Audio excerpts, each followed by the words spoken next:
Ang liit.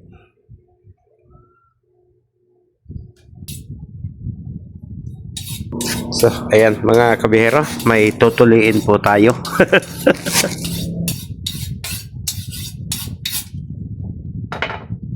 Kayo po ba yung nahihirapan na panoorin ako mga kabihero? So, ito po isang napakatigas na uri ng rubber. Galing po ito dito. Yan. Kumuha po tayo ng kapiraso. So, bakit po natin ginagawa? Para saan? So, magdi-DIY po tayo. Ito po kasing shock absorber ng aking motorsiklo. Kapag ako po'y bumibili, saglit lang nadudurog ka agad. So nag-decide po ako na humanap ng mas matibay po na guma na siya po nating ipapalit dito mga kabiyahero. Para hindi po siya saglit lang, ilang buwan lang durog ka agad. So magdi-DIY po tayo ng isang uri po ng rubber. Napulot ko po ito sa garahe at talaga pong ubod ng tigas. Kaya kung nakikita po ninyo, mayat maya naghahasa po ako nitong aking knife para mas madaling hiwain itong rubber. So bibilogin po natin, halos kasi laki lang po ng piso para po may lagay natin doon sa ating butas ng ating shock absorber. Mura lang naman po ito actually. Kaya lang, saglit lang nga po, nasisira. Hindi naman ho madaling magtanggal lang ng monoshock. Kaya mauobliga po tayong dumiskarte ng mas matibay nang hindi ho mayat maya ay kinakailangan nating tanggalin. So pag ito po yung umubra, mas marami po ang makikinabang dahil mas marami pa po yung pwedeng gawin mula dito sa malaking rubber na ito, mga kabiyahero. Kaya DIY na naman po tayo. Yun yung paggagawa ng mga ganitong uri po ng bushing, mayroon naman na pong gumagawa talaga nito. Hindi naman na po ito bago. Makikita po natin sa Facebook na may mga gumagawa po talaga nito. At kung meron nga lang pong malapit dito sa amin, bibili na rin lang po ako ng kanilang ginawa mula doon sa gulong ng mga payloader. Matibay din po kasi yun. Kaso wala akong malapit na gumagawa dito sa lugar namin. Kung kaya't mauobliga po tayo na dumiskarte ng sarili, mga kabiyahero. Kaya lang, tiyagaan lang po talaga. So, pag maliit na po ito, ilalagay na po yan natin dito sa shock absorber. Saka po natin didiskartihan yung pagbabalik ng pagtotornilyuhan. Titingnan po natin kung kayang butasin sa pamamagitan ng barina yung pagpapasokan po ng bolt bago po natin ikabit doon sa ating motorsiklo.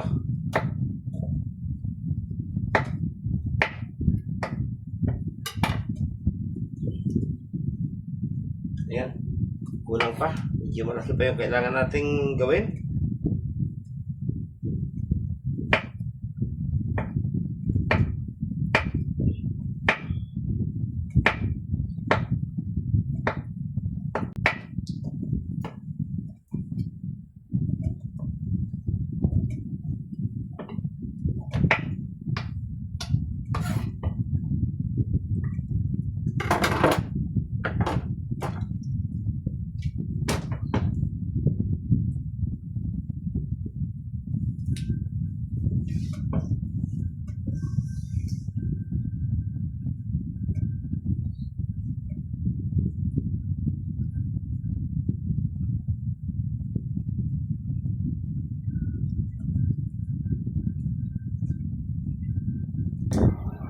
So okay, ikabit na po natin. Ayan. Ikabit na po natin. So, ang mangyayari, dapat maipasok po natin ito dito sa gitna. So, kailangan po natin butasan yung gitna. Subukan po natin sa barina kung magagawa po natin butasan sa pamamagitan ng barina, mga kabiyahero. Tumatalon.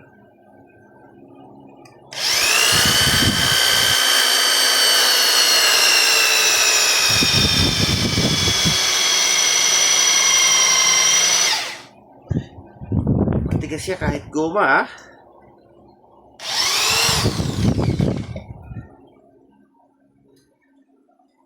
Ulit. Paatras. Ayun. So, paatras ulit.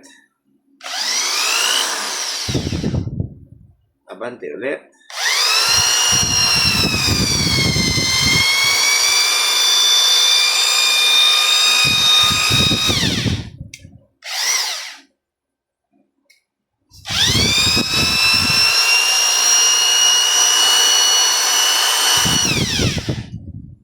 Ayun, mukhang nakuha naman yung gitna. So, ang problema, maliit yung ating talim. So, magpapalit tayo ng medyo mas malaki. Ayan.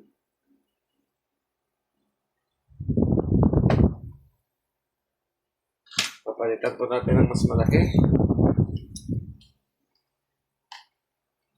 Palaki ng palaki.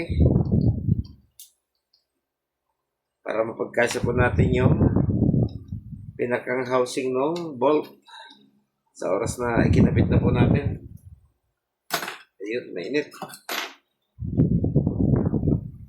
Gawin na natin ng mas malaki.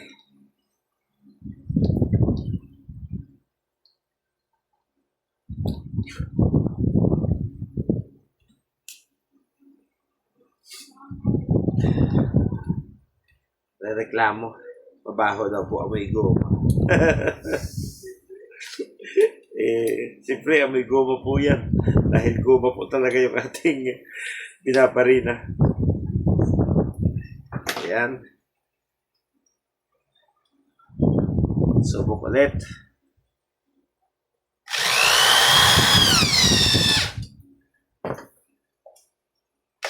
Okay, so ito na po. Nabutas na po natin yung gitna.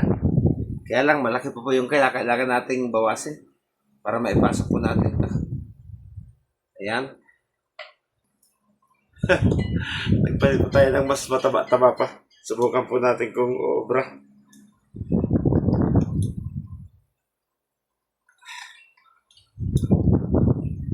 Ayan.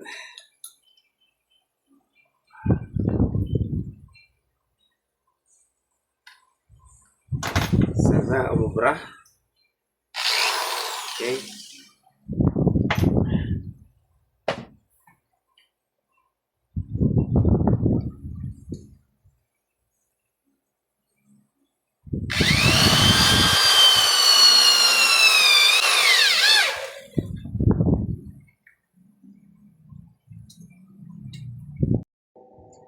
Okay, mga kabihero, napalaki na po natin yung butas. Ayan, oh. Lampasan na. Mas malaki na po kayo sa ilong ko, mga kabihero. So, ito po ay pupersahin natin ipasok dito. Hindi ho pwedeng mas maluwag kasi pag maluwag po, hindi po siya magkakaroon ng expand. Hindi mag-i-expand na para sumikip dito sa pinakang ring, mga kabihero. So, hanggang dito na lamang po. At sana nakatulong po sa inyo na kung kayo po may motorsiklo at kailangan nyo ng busing, ay pwede po natin yang i-DIY, mga kabiyahero. Kaysa bumili po kayo ng 180, papataas. Kung may lumang gulong po dyan na matigas, pagtiyagaan lang nyo pong hiwain, mas matibay po yun kaysa sa binibili. Bye-bye!